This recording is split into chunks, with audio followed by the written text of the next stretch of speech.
Over the years, the most notorious Islamophobic networks have spoken about me, calling me an extremist, a hardline Islamist, a barbarian, a jihadi of the pen, and much more. I figured out pretty quickly how to handle these bigots and make them look kind of stupid to their own followers. All I had to really do was challenge them to debate. The thing about these cowards is they talk a big game, but they're never willing to engage in a face-to-face debate. Why is that? Consider Robert Spencer. This is one of the most hateful anti-Islam figures you can find in the US Islamophobia network. He is, of course, a stooge for Israel and a big supporter of the most extreme Hindu nationalism. This guy is so vile that the terrorist Anders Breivik, who killed 77 people in the 2011 Norway attack, cites Robert Spencer 64 times in his manifesto. This killer loves Spencer so much, he writes, quote, "About Islam, I recommend essentially everything written by Robert Spencer." Spencer has dedicated several full-length articles to me. It borderlines on obsession. So clearly, I am someone he considers worthy of his readers' attention. It stands to reason that if Spencer is so right and I am so wrong according to him, then he should be eager to prove this to everyone on a fair playing field. But no, when I challenge Spencer to debate, he quickly makes an excuse and runs away. One of Robert Spencer's close colleagues and collaborators is Daniel Pipes. Pipes is the president of the Middle East Forum. He is a Zionist warmonger who cheerleaded the invasion and continued occupation of Iraq and Afghanistan, and who constantly advocates for Israel to expand and wipe out Palestinians. Pipes was personally nominated by President George W. Bush to serve in his administration in 2003. Pipes' hatred of Islam is so extreme, even the new atheist Christopher Hitchens, who is no fan of Islam himself, said that Pipes was an intolerant propagandist. Pipes founded Middle East Forum, which also has obsessively written articles about me and Muslim Skeptic over the past couple of years.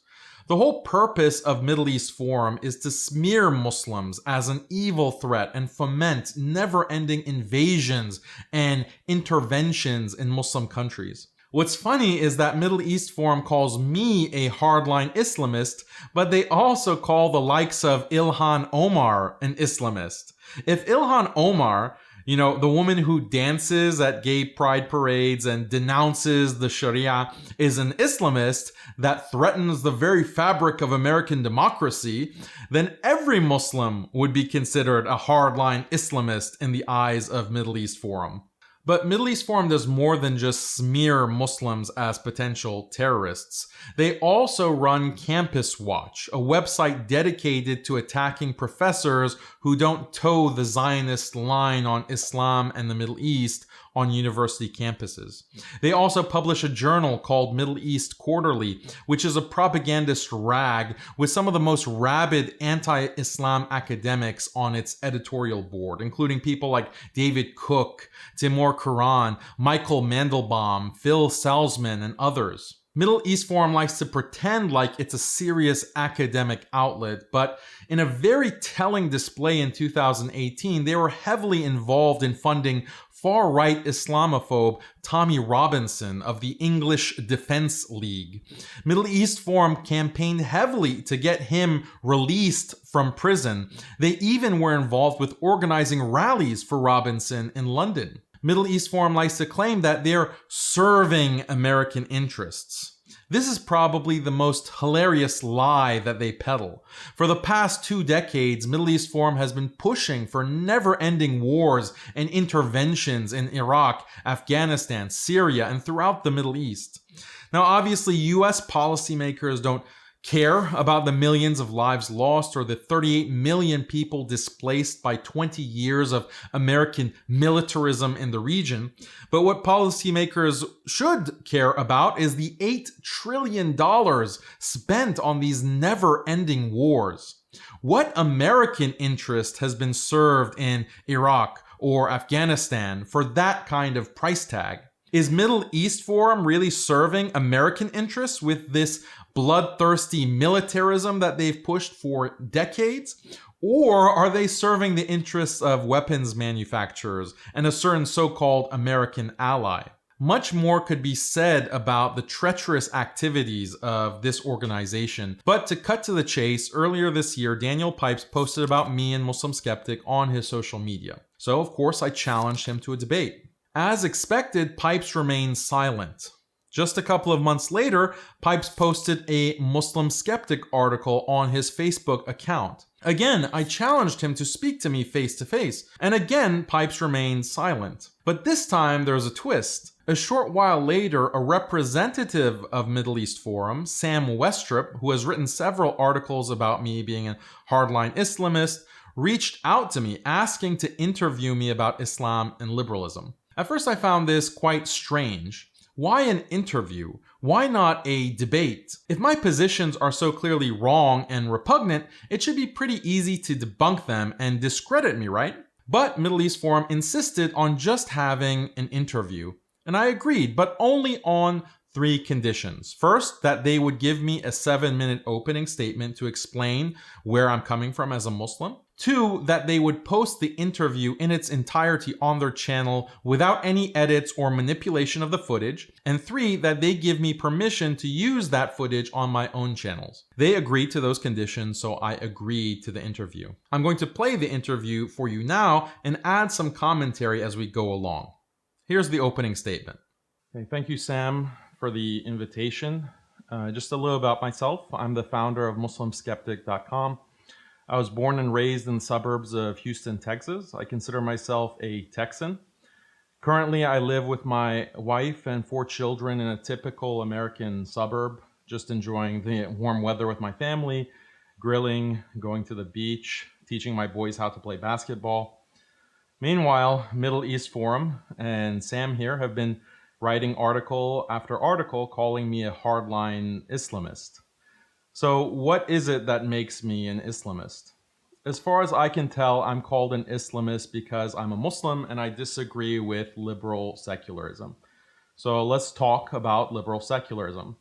When I talk about liberalism in my work, I'm referring to philosophical liberalism, which is a moral and technological project that aims to maximize individual freedom and equality. To be clear, when I say liberalism, I don't mean left-wing. When I refer to this philosophical liberalism, both the left and right wing are committed to philosophical liberalism. Both the left and the right wing are committed to maximizing freedom and equality. They just have different perspectives on how best to achieve that. And even Middle East Forum, as a conservative outlet, is nonetheless philosophically liberal in this way. You are committed to spreading democratic values of freedom, women's equal rights, religious freedom, gay rights, etc. The problem with liberalism is that it pursues maximizing freedom and equality at the expense of other important values like marriage, family, community, religious tradition, and so forth. The reality is that traditional institutions like marriage require some degree of lack of freedom and some degree of lack of equality. That is inevitable, but it's also intolerable to the liberal mind. A simple example is patriarchy. Patriarchy is a part of every traditional religion and culture. And the scientific consensus is that patriarchy is something biologically rooted in human psychology. But patriarchy entails a lack of equality between the genders. It also requires certain gender roles, and those limit people's freedom of choice. And so liberalism seeks to destroy patriarchy, but that means destroying traditional life. Liberalism sees no problem with that. If maximizing freedom and equality means getting rid of traditional ways of life, so be it. But the problem is human beings need patriarchy, otherwise marriages dissolve. There is no successful model of marriage that does not involve patriarchy and the inequality and lack of freedom that comes with it. All the modern liberal models of marriage have been a complete failure. The entire notion of the family unit has collapsed in our times. Why is that? It is because marriage and family require inequality. They require a lack of freedom, and all of this is biologically based. Another example, religious practice also requires inequality. In all religions, for example, there are negative consequences for heresy or apostasy, but this conflicts with the liberal notion of religious freedom, so liberalism seeks to destroy this lack of freedom, even though it means functionally destroying these religious traditions. So there are countless examples. So what does all of this have to do with Islam? Islam is the last remaining major religion that is holding on to traditional values, traditional institutions of marriage, family, community, and religion. As such, it has been the target of unrelenting liberal attack for the past 250 years, from colonialism until the neo-colonial war on terror being waged today. Liberal discourse labels any opposition to its project as extremism. This is not new. Liberal colonial powers shut down any opposition to their liberalizing project by labeling it radicalism. The same tactic has been accelerated with the current war on terror. Any Muslim who disagrees with the dictates of liberal secular modernity is branded an extremist, who at the very least needs to be surveilled, whose travel should be restricted, who possibly needs to be detained, perhaps even tortured or extrajudicially assassinated. All such actions by the liberal state are justified according to liberal logic because this Muslim has non-liberal beliefs and therefore poses a threat to the advancement of freedom, equality, and democracy. That's on the level of the individual, but the same logic applies to entire nations, which in the past has been enforced through colonialism, but now is enforced through international law and so-called nation building. The idea is if we invade Iraq and Afghanistan, force them to send their daughters to college to study feminism, and make sure they have elections every year, these Muslim countries will magically become bastions of liberal enlightenment, like Sweden. This is the hoax that neocons have peddled for the past 20 years of so-called Mideast intervention. Middle East Forum, of course, has played its part, portraying as an extremist threat any Muslim who expresses illiberal views. Muslims such as myself are depicted as extremist threats for what? For our belief in Islam, for advocating for traditional values, for condemning degeneracy and the erosion of basic human institutions of marriage, family, belief in God, and are speaking out against the destruction of all traditional life by liberal secular forces. That's our great crime, according to Middle East Forum. The funny thing is, according to the accelerating liberal project and its never-ending pursuit of freedom, much of the Middle East Forum's conservative readership are increasingly considered extremists themselves. Don't believe that there are an infinite number of genders? You're an extremist. Don't believe that children should get sex change surgery? You're an extremist. You want to teach certain politically incorrect verses of the Bible or Talmud? You're an extremist. This tactic of crying extremist has been used for over 2 centuries to shut down Muslims, and the Middle East Forum has played its part in fanning those flames. The irony now is that the liberal project nowadays has accelerated to such an extent that conservatives themselves are being called extremists and are deplatformed and put on watch lists for not keeping up with the newest iterations of freedom and equality.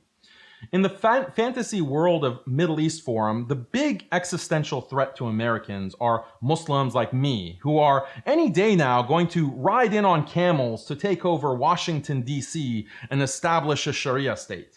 But in the real world, Americans have long realized that the real threat is the fact that they can't get baby formula for their infants, the fact that they can't get married, the fact that their children have all become hardcore atheists, that their sons are degenerates and their daughters are prostituting themselves on OnlyFans, that their lives have no meaning or purpose. Those are the dangers of liberalism that I warn about in my advocacy as a so-called hardline Islamist. Westerners are correct when they worry about their civilization being destroyed, but that is due to liberalism, not Islam.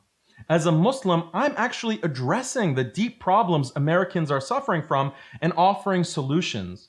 Meanwhile, Middle East Forum distracts its readers with this imaginary Islamist boogeyman. So tell me, who is really the enemy of the West and its people? Okay, Daniel, thank you. You gave quite a broad definition of liberalism at the beginning, pointing out that even the Middle East Forum is included in this more philosophical definition of the term.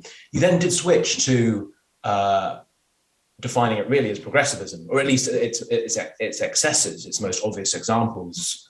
You pointed to the gender obsession, certain views around atheism, religion, sexuality, and so on. So is liberalism everything you say it is, or are you specifically focused here on the left, on the same progressivists that many conservatives, non-Muslim conservatives, worry about too?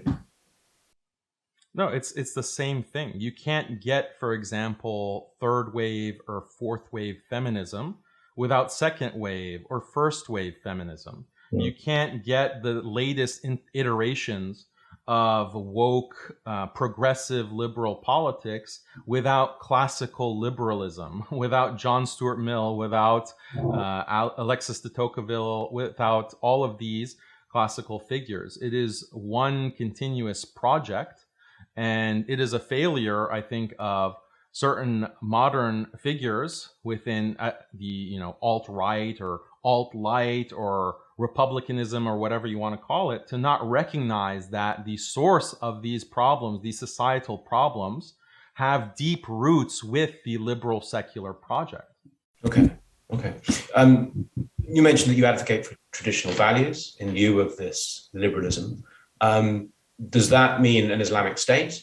You also mentioned apostasy, and atheism. So how would apostates and atheists fare under the vision of society that you prefer?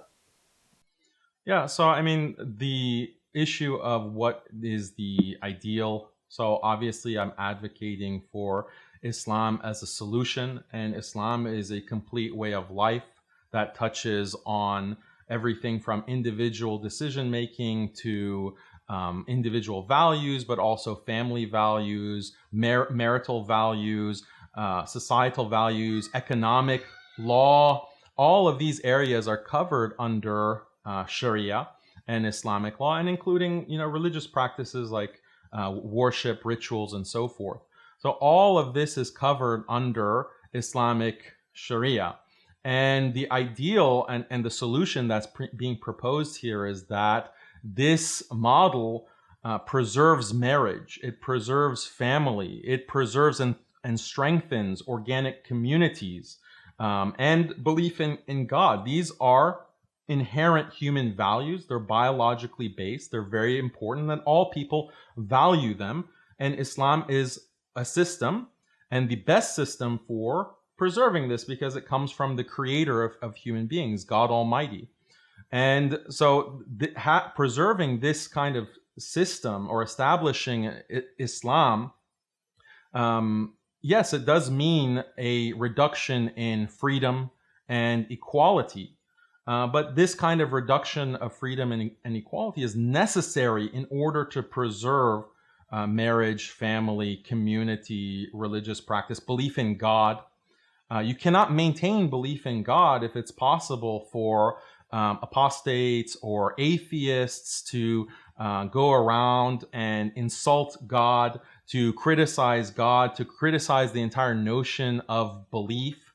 This is something that will destroy religious belief and fundamentally undermine it in society. So Islam, among other religions, including Christianity and Orthodox Judaism, understands that there needs to be consequences and punishments or disincentives towards heresy, towards apostasy, in order to maintain the important value of belief in God. If you don't restrict people's freedom, religious freedom, in that way, then it leads to a much worse consequence in the loss of belief in God.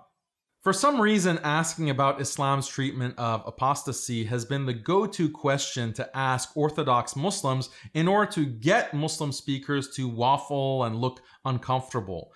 But it's really not that difficult of a question to answer. I've addressed this question in numerous debates and numerous videos on Muslim Skeptic, and it's kind of becoming cliche, like you just roll your eyes at this point. In this instance, I refer to Judaism and Christianity because the Middle East Forum has mostly a conservative Christian and Jewish following. So those examples would serve as the best reference. But in other circumstances, if I were speaking to more liberal atheist types, I would focus more on liberal institutions themselves, heavily restricting speech and the expression of certain beliefs in order to maintain those institutions. The fundamental problem that people have with the had for apostasy is they're outraged at the idea that belief and the expression of belief should be in any way restricted or punished. But the logic is really very straightforward, and actually it's universal. You put restrictions on speech and you deter certain beliefs because those beliefs and that speech will threaten your society, threaten key values, threaten order, and critical institutions. This is something that is not only found in Islam, it's found in all societies, all religions, and especially in liberal societies. Look at just one very simple example: Twitter. Twitter heavily restricts what can and cannot be said on its platform. This is the same for all social media companies. They restrict what can be said, and this is found in their terms of use and their policies. Why do they do this? It's in order to preserve the platform. It's in order to preserve their vision of a functional civil dialogue exchange on their platform. That's exactly their reasoning. So how is that reasoning sensible when it comes to social media or Twitter or whoever, for example, or even the secular state as a whole, but this is an evil and backwards policy when it comes to Islam? This is a double standard. Later on in the interview, I elaborate more about this. Okay. Muslim critics of yours, and you have quite a few from what I've read, refer to you and some of your like-minded people who I think you've worked with or who have supported you as the Akh right, which I understand is a play on the Arabic word for brother, Akh, but also the alt-right, this popular term to describe a certain section of the conservative right. Do you recognize that term? Do you think there is something to be said for the fact that a number of Muslim community leaders consider your rhetoric to be something in common with some of these alt-right figures we have today in American politics? Yeah, so they will say that a lot of what I'm calling to, or MuslimSkeptic.com is calling to, is Trumpian or is in line with someone like Jordan Peterson and the right wing. But like I said in the opening, I don't view the right wing as really an alternative to liberalism. And that includes much of the alt-right. I don't think that they are alternatives. They're just proposing different forms of liberalism. So certain things that Donald Trump would say, or Jordan Peterson would say, or some of these alt-right figures would say, I will actually acknowledge that I agree with certain things that they say, but I'll also acknowledge that a lot of what they say, perhaps most of what they say, is also wrong. But I also acknowledge that with someone like Biden or Bernie Sanders or any politician on the left. So my position has always been that I'm criticizing both the left and the right wing of politics because they're different manifestations of the same underlying cancer. And, are there certain figures within the alt-right or even the far-right that critique modernity? Yes, there are certain figures like that, but I don't think that they're providing a good solution, and I don't think that they're people that I would ally myself with or align with, because they're also, many of them, proposing ethno-nationalism, which as a Muslim I completely reject. And also a lot of this alt-right wants to praise Western civilization. And if you ask them what's so great about Western civilization, they'll talk about technocratic liberalism. They'll say that we have all this technology, we have all of this human rights and freedom and democracy, women's rights. So this is just liberalism. They're just championing liberalism. They're just reacting to some of the excesses of where liberalism has taken the world today. And I think that they're not providing a solution. Islam is a solution. It's a coherent, cohesive system that has all of these benefits and all of these strengths. I think the alt-right, some certain figures have recognized that, and that's why you see some of them delving into Christianity or actually proposing or trying to rediscover or recapture some of the Christianity within their heritage. But as far as I'm concerned, it's very superficial reactionism. Okay. And speaking of this sort of ethno-nationalism, you interviewed recently Mark Collett, a self-described white nationalist, frequently referred to as a neo-Nazi in British media. He seemed to, I watched that debate, which was fascinating, and he seemed to accept the idea of an Islamic Europe so long as it was white. That was certainly the implication of one of his sentences towards the end of that debate. So based on what you just said, and yes, they seem to currently be turning to Christianity, a lot of these figures on the so-called far right, but do you think there is potential for the far right, or whatever you want to call them, to regard Islam as a useful vehicle for their designs? Well, I think I can ask Middle East Forum the same question. I can ask, because you have funding ties to people like Tommy Robinson and these right-wing affiliates in Europe. And, and Middle East Forum, of course, supports the ethno-state of Israel, which includes many far-right elements. So, a similar question can be asked of Middle East Forum. Do you consider the far-right as a potential vehicle for your broader agenda? But, the fact that I, was in this debate with Mark Collett, he's a white nationalist. We did have common ground on certain things. But, let me ask you this, Sam. Do you agree that marriage and family are valuable institutions that should be preserved? I'm a forsaken atheist with my own views that may not represent the forum. So I'm going to keep my personal ideas out of this, but I would like to hear more from you. No, do you think, even as an atheist, do you think that marriage and family are valuable? Of course I do. Okay, so we have some common ground here, right? Does that make me a neocon or sympathetic to, the Middle East Forum? Or does it make you an Islamist sympathizer just because you agree with me on the value of marriage and family? So I think that question answers itself. But when it comes to Mark Collett, I don't want to seem like I'm dodging the question. Why did I engage with him? I'm willing to engage with people that are attacking Islam, whether they're Christians, whether they're from the far right, whether the far left, Hindutva, Middle East Forum, whoever. I'm open to talking with people, and I want to rebut their claims.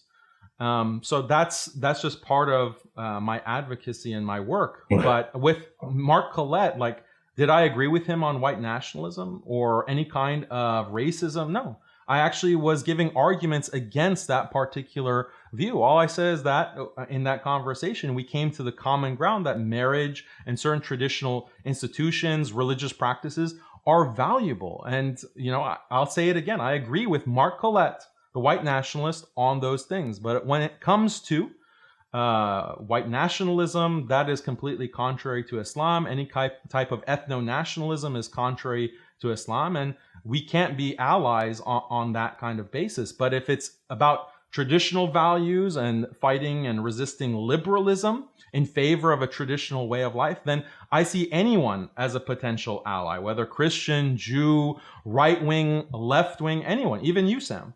So Middle East Forum in some of their articles, and my critics more broadly, are trying to smear what Muslim Skeptic does as just being far right. But they have trouble making that connection because Muslim Skeptic is principled. We have principled Islamic positions, and we're not interested in compromising on the basis of political expediency. It is these other Muslims who are concerned with politics, like should we ally with the left or the right? Should we march for immigrants? Should we support abortion? My position has always been consistent. We should always be honest about Islam, and we should never sacrifice Islamic principles for the sake of politics. This makes it hard for critics to pigeonhole us and smear us by association. Let me ask a few questions from the audience, and then I'll get back to just wrapping up with one or two questions of my own.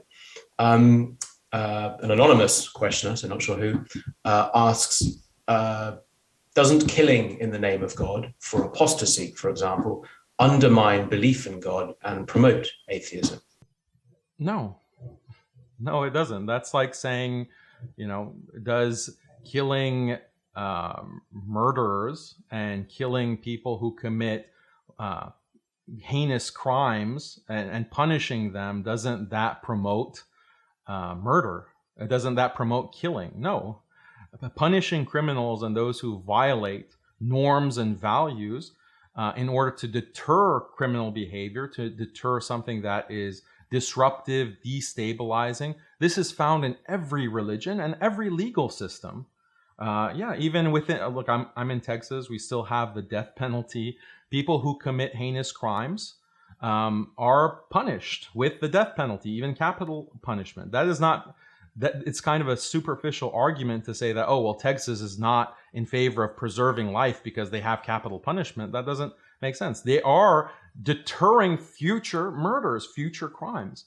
Now, on the issue of apostasy, I think I explained that very briefly. I can go into more depth, but on my channel and MuslimSkeptic.com, we have a lot of information on this apostasy rule within Islamic law, and I believe it's completely rationally justified, and even an atheist can understand that it has a kind of rationalistic basis. Even at the end of the day, if you don't agree with that and you believe in complete religious freedom, you can still appreciate that there is a basis for it for someone who wants to preserve belief in God, who wants to preserve traditional religious institutions. It does have a rational basis, and I'm perfectly happy to defend that.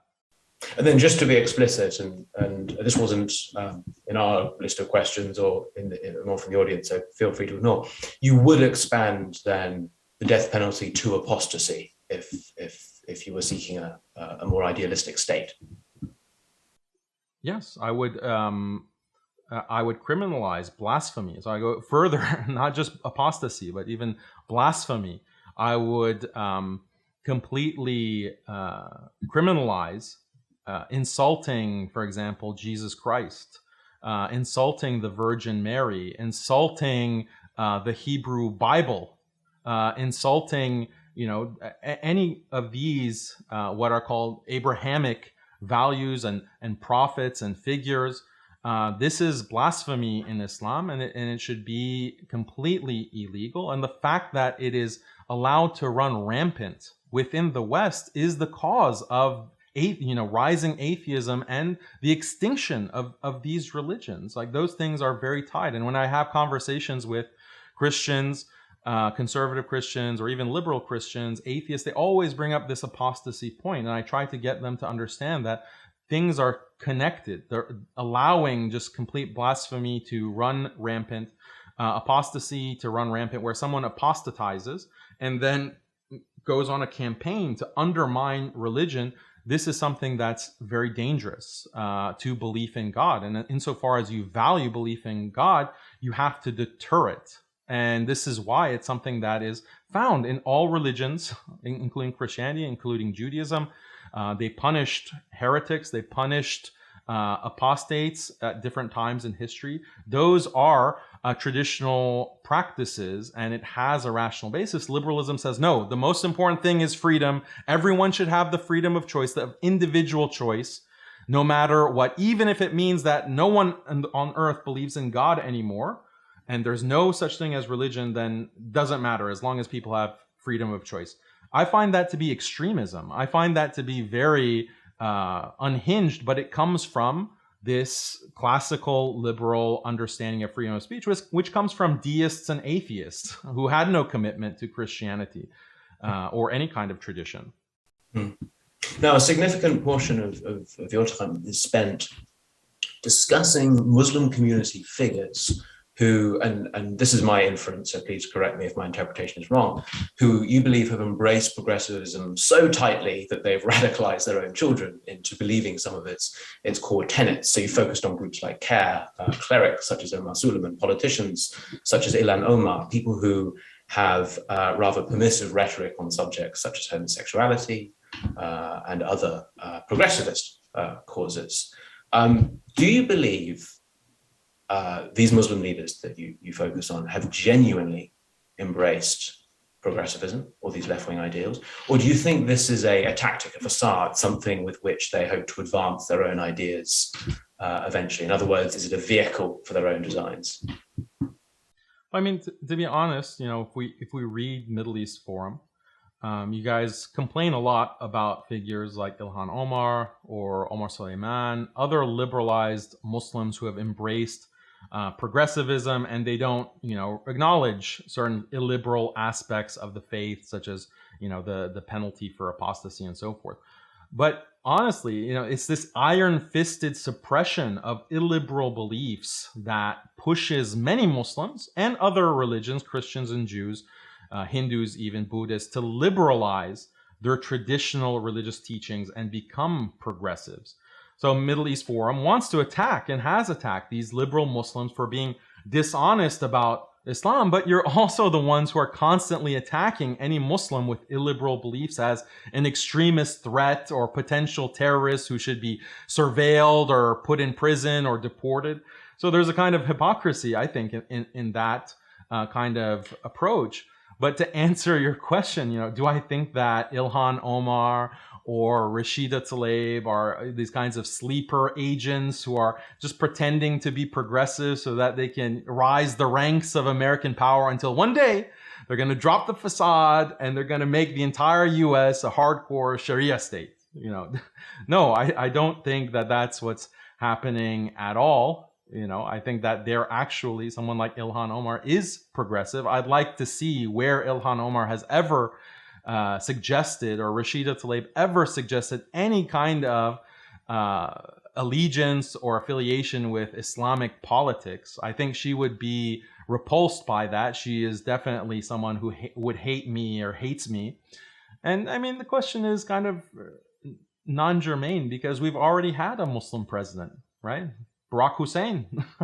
so he's already infiltrated. We've already infiltrated the highest ranks of the nation. Okay. Point taken. But then take someone like Omar Suleiman, who is a very devoted, a prominent man of God, a cleric, an imam.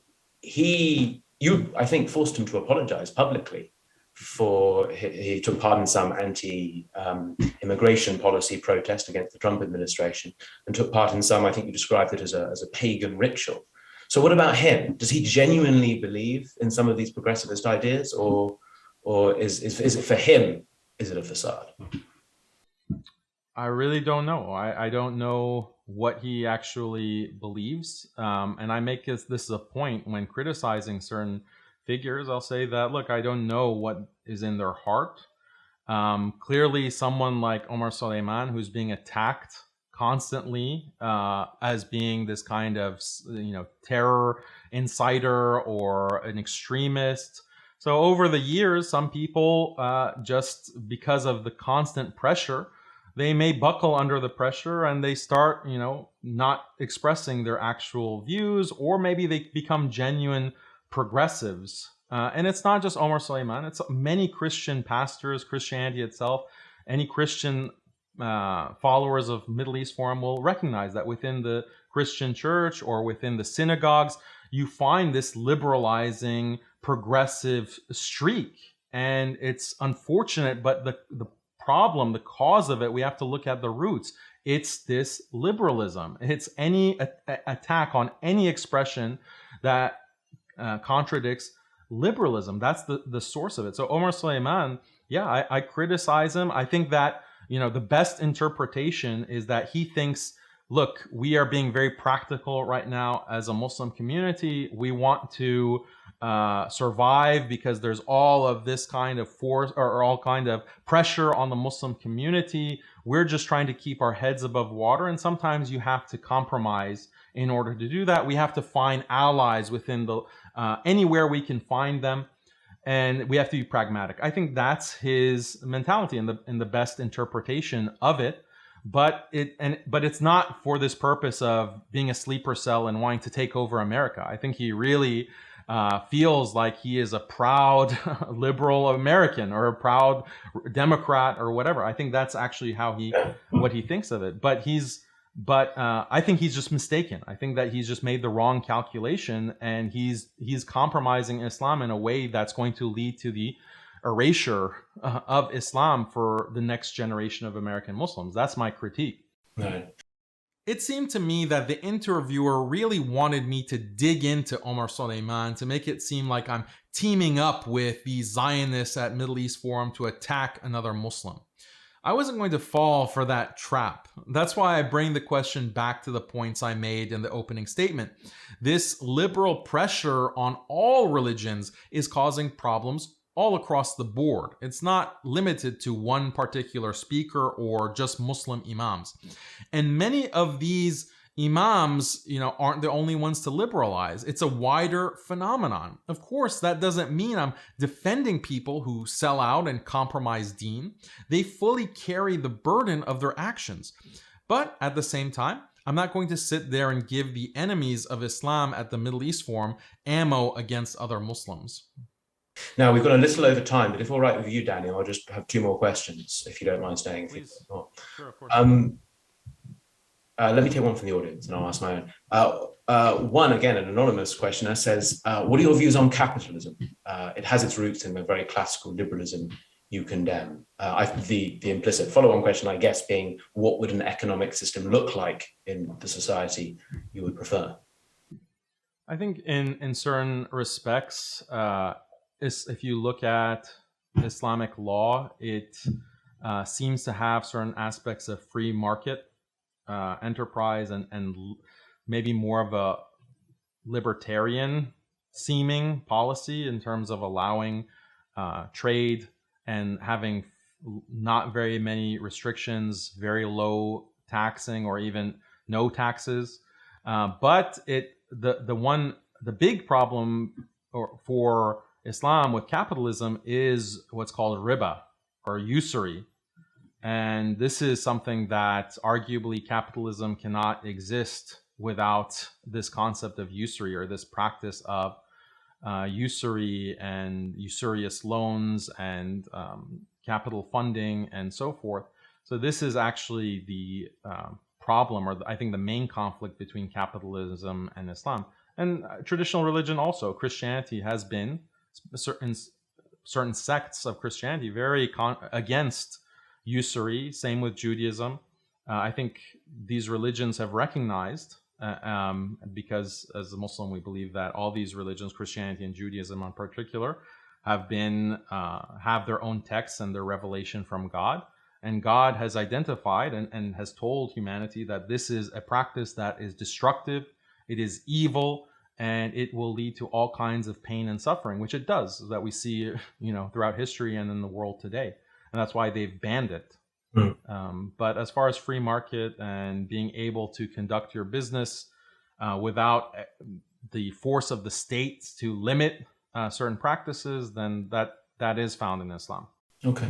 And last question from me. Over the past decade, a lot of clerics who would have once openly described themselves as Salafi are no longer doing so, publicly sometimes rejecting the term. I'm particularly thinking of people like Yassir Kadhi on this point. I wonder, what do you think of yourself as? Do you embrace a particular movement or sect? And just to accompany that, I notice you work quite closely with clerics from the Deobandi movement these days, which is the South, for our listeners, is the South Asian Islamic movement set up in the 19th century, whose offshoots, of course, include the Taliban. What do you identify as, and do you think Deobandism offers a more authentic vision of Islam? Yeah, I would say that it's interesting that to ask a question about sect. I'm not going to try to judge your intention with the question, but this kind of questioning about Salafi versus traditionalism versus Deobandi, just as an intellectual history of it, it's coming straight from Rand, the Rand playbook, and Cheryl Bernard.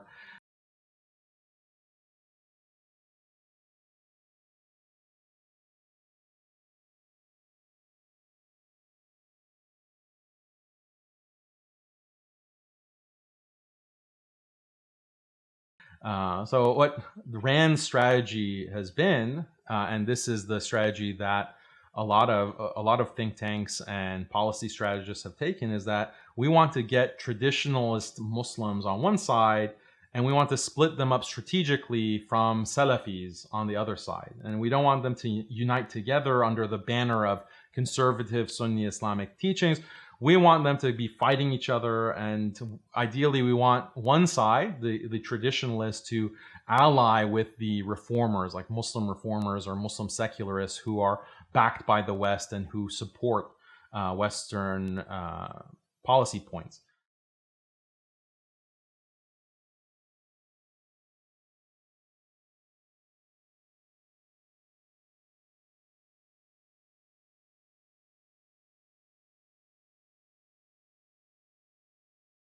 But as far as Muslim skeptic is concerned, we acknowledge that there are important differences between Salafis, Deobandis, traditionalists, etc. But the similarities are much, much deeper. And the only people who really want to split these groups up are people like Rand or Middle East Forum or different brands of neocons. So, this is our perspective on MuslimSkeptic.com. We're not trying to say there are no differences between the two strains, but they're Sunni. They're Sunni Orthodox, and they care about pre-modern expressions and teachings of Islam as it's been practiced for 1400 years. And that's what unites me and other Sunnis, Orthodox conservative Sunnis. The history of this term Salafi, actually, it's really interesting because it seems to be more recent, maybe the last 10, 15 years, that the word Salafi has been showing up amongst neocons. And the term used to be terrorist or terrorist sympathizer or Islamist. Then it became Wahhabi, then it becomes Salafi. So basically, it's come to mean anyone who is a conservative, Orthodox, Sunni Muslim is being labeled as a Salafi, or anyone who teaches or believes that Quran and Hadith are important. This is a Salafi, Wahhabi, Islamist.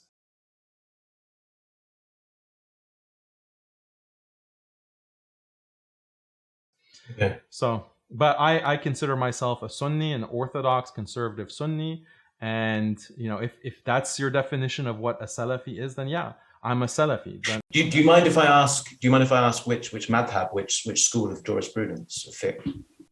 I've studied the Hanbali school of fiqh. I've also studied the Hanafi school of fiqh. Those are the madhabs. But those are the things I've studied. Interesting.